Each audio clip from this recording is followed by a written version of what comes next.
Hi there. Today I have a zombie deck profile. It's vampire, so getting close to like the end of like the zombie stuff I've been testing now. After this, it's zombie world control. Um, and then yeah, I'll probably end up just making. I think crawler's the next deck after that I've got working on. Um, but yeah, for now. So I played like two variants of this. The first variant was like with the zombie world package, but I ended up finding it like quite bricky. Like Necroworld Banshee doesn't really do much for you.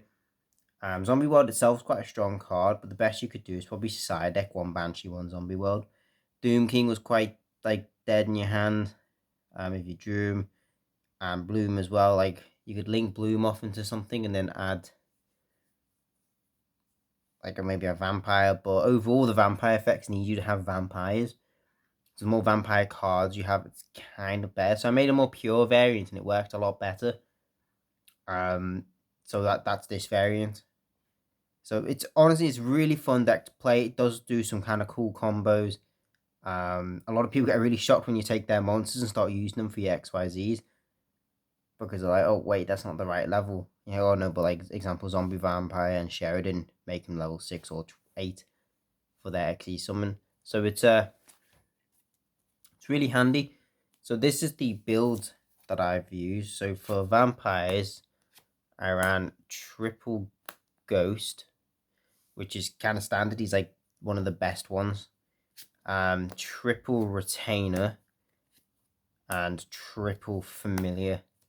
Kind of standard. I think you need triple of each. They are like literally the starters, and the whole way the deck runs is around these 9. So yeah, definitely need 3 of each of them. Then for my other one-ofs, I want one Volvode, one Scourge, one Grace, one Shadow, one Duke, and then one Frowling. So again, you don't need more than one of each of these, in my opinion. Scourge is quite nice because it's if he's normal special summoned. Um, but again, it's like paying 1,000 life points is quite a hefty cost. And honestly, once you've got one in the grave, you can most probably cycle him anyway.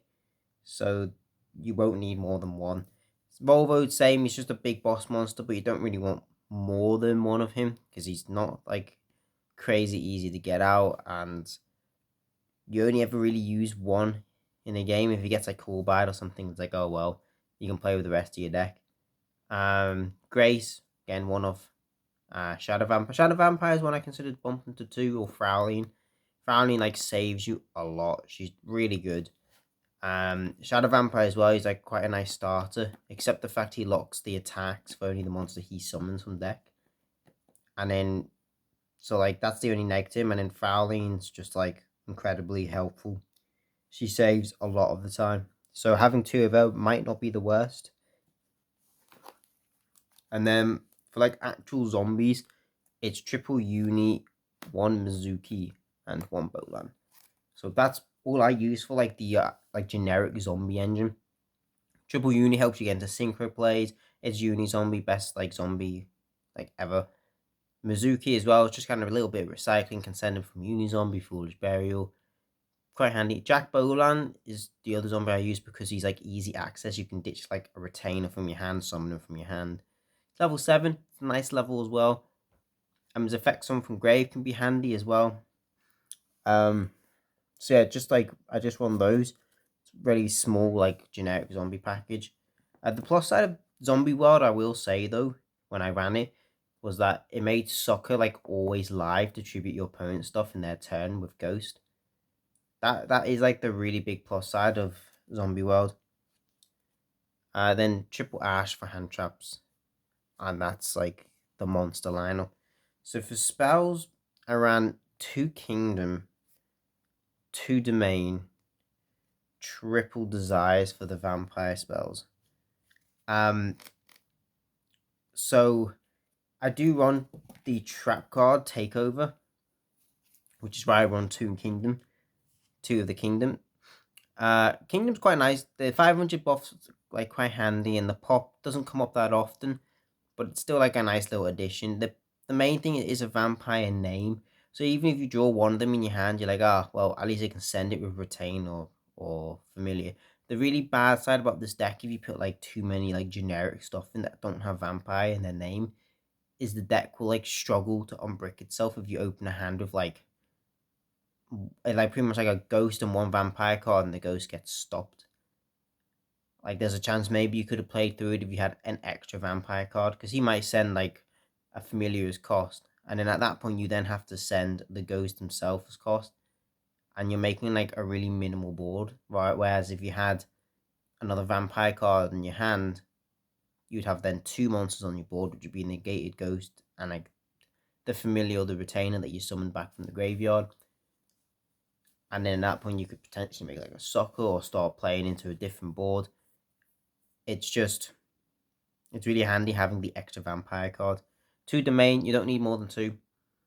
Once you get it out, it's there. Like you might send it to the grave as cost for one of your things, but generally speaking, it's like you don't need more than 2. Triple Desires is really good. Desire is really nice. Unbricks your hand. It's just kind of like a really niche card. The level modulating as well is really nice, especially because I run synchros in the X deck. So like sending a vampire from deck to grave to literally change something's level is really nice. And then I run for like staples, triple talents. In this deck, this is really good. So generally, talents is really good. It's in nearly all my decks that I make. Sometimes it's not in like some of my decks, but generally speaking, I put it in a lot. It's fantastic going first, like mainly for that lucky opponent's hand effect, but sometimes the draw too will just help a lot. But then, especially in Vampire, taking control of your opponent's monsters is really good. Like the whole gimmick of this deck is taking your opponent's monsters and then basically like turning them into vampires or ghouls, and then they become XZ material for your guys, or you tribute them off. So yeah, honestly, in that sense, it's like why wouldn't you run this? It has that take effect and it's got 2 other broken effects. So it's 100% something that I would say you would use. 1 cool buy because hand traps are sucky. 1 for 1. 1 monster reborn. 1 change of heart. Put that here. And then 1 foolish burial. 1 fun staple familiar is level 1. Then monster born again, you can summon from your opponent's grave. Change of heart, taking your opponent's stuff is pretty nice. Foolish burial, it's a zombie deck. It's kind of like normal. But yeah, then for trap, I've only run 2 traps, and I already said one of them, which is domination and takeover. So domination is your omni negate. If it destroys a monster, you gain life points. So it's pretty handy to have. But you only really need 1. You don't want to open multiple. Like you could potentially bump it up to 2 if you wanted, but I am pretty happy with the 1 of, and then 1 vampire takeover. I run 2 kingdom and then 1 takeover. Hard draw kingdom, ditch you from your hand of one of your things. You get your takeover, use your takeover. Activate a kingdom from your deck, and then specials a dark vampire from your grave. You have to have 1 zombie though on your board at least for this. But yeah, this is it's just a pretty handy card to have. And then for my extra deck, so that's the main deck. For the extra deck, I won 1 Zeus, which is like, it's like XE stuff in this, so it makes sense. 1 zombie vampire. You don't need more than 1 of him. Quite a nice boss monster. 1 Sheridan. Sheridan's really good. Like, I think I used him a lot more than I use zombie vampire. The zombie vampire is good, but Sheridan's like, I think a lot better. And then it's like I ran 1 Arc Rebellion. Well, he's like a rank 5 target. My other rank 6 target's Wallow. I think Wallow's got quite a lot of synergy with the deck, especially because he can rob stuff from the opponent's grave. He's a zombie as well, which is pretty nice. And he's dark, so all that sort of synergy is quite nice. Arc Rebellion is also dark, rank 5. It's a bit harder to get out because he needs to be level 5s. But, sorry, just clicking my neck. Yeah, so I think Arc Rebellion is like a really nice rank 5 choice. There's probably a lot of other rank 5s you could use. But he's one I kind of settled on, and I was like, there's going to be chances where Rebellion will just make game if I can just get him out.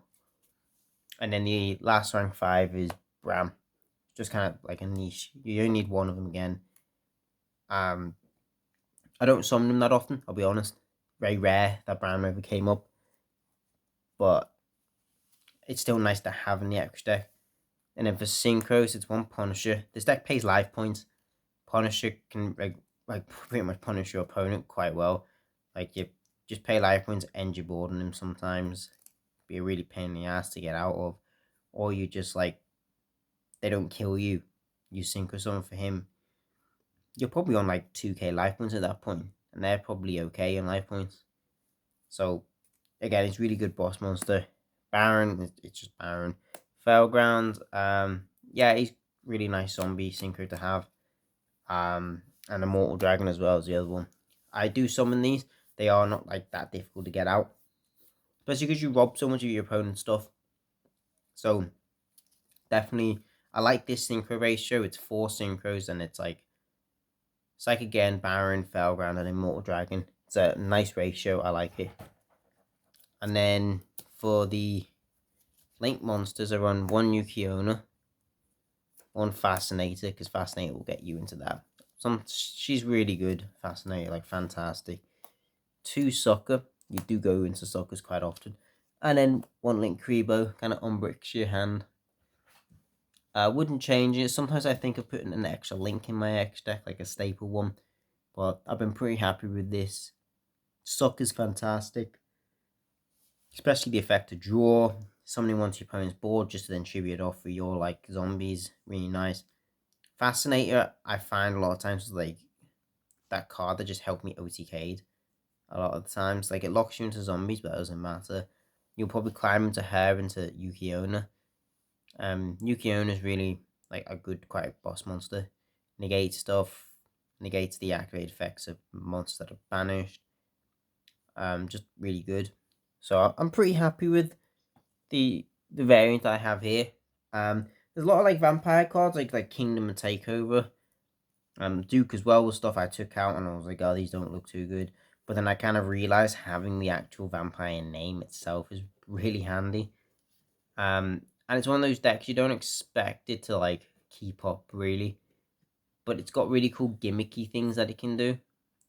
So in that context, you can kind of like relax a bit. I mean, you could probably put the Kaiju's in the main deck if you wanted to, and just focus on stealing Kaiju's, turning them into your XEs. But yeah, I've enjoyed it. I like it. I'm gonna play Zombie World next, and I'll upload that after I finish playing that. So yeah, see you. Bye.